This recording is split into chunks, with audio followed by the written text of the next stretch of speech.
বহুত কথা সলনি হ'ল অৰ্থনীতি পৰিৱৰ্তনৰ লগত খোজ দিয়াৰ গত্যন্তৰ নাই।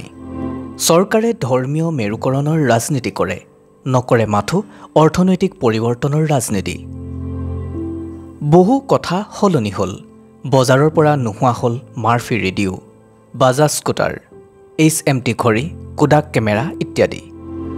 1998 চনত কোডাক কোম্পানী, যি কেমেৰা আৰু কেমেৰাৰ ফিল্ম নিৰ্মাণ কৰিছিল, বন্ধ হৈ গৈছিল আৰু সেই কোম্পানীত কাম কৰা 1.5 লাখতকৈও অধিক কৰ্মচাৰী কৰ্মহীন হৈ পৰিছিল। ৰাজদূত বাইকৰ পৰা আৰম্ভ কৰি এম্বেছাডৰ কাৰলৈকে সকলো মানসম্পন্ন বস্তুৰ উৎপাদন বন্ধ হৈ গৈছিল। মন কৰক, আজিৰ পৰা বহু 15-20 বছৰ আগতে আনহে নালাগে আমাৰ অসমতে য'তে ত'তে PCO আছিল।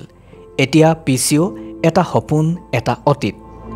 PCO মৰি যোৱাৰ পাছত PCOৰ ব্যৱসায়ীয়ে ৰিচাৰ্জৰ ভাউচাৰ বিক্ৰী কৰিবলৈ লৈছিল জীৱিকাৰ খাতিৰত। সিদিনাৰ কথা 2003-2004 বৰ্ষৰ কথা। এতিয়া তাৰ ঠাইত অনলাইন ৰিচাৰ্জ আহি গ'ল। এতিয়া আমেৰিকাত উকিলৰ কোনো কাম নোহোৱাৰ নিচিনা হৈছে, কাৰণ IBM ৱাটছন নামৰ এটা ছফ্টৱেৰ। এই ছফ্টৱেৰে পলকতে সঠিক লিগেল পৰামৰ্শ দিব পাৰে। সময় তীব্ৰতাৰে সলনি হৈ আছে, অথচ এতিয়াও বিকশিত ৰাষ্ট্ৰৰ ফুলজাৰিৰে চমক সৃষ্টি কৰা চৰকাৰে ধৰ্মীয় মেৰুকৰণৰ ৰাজনীতি কৰে, নকৰে মাথো অৰ্থনৈতিক পৰিৱৰ্তনৰ ৰাজনীতি।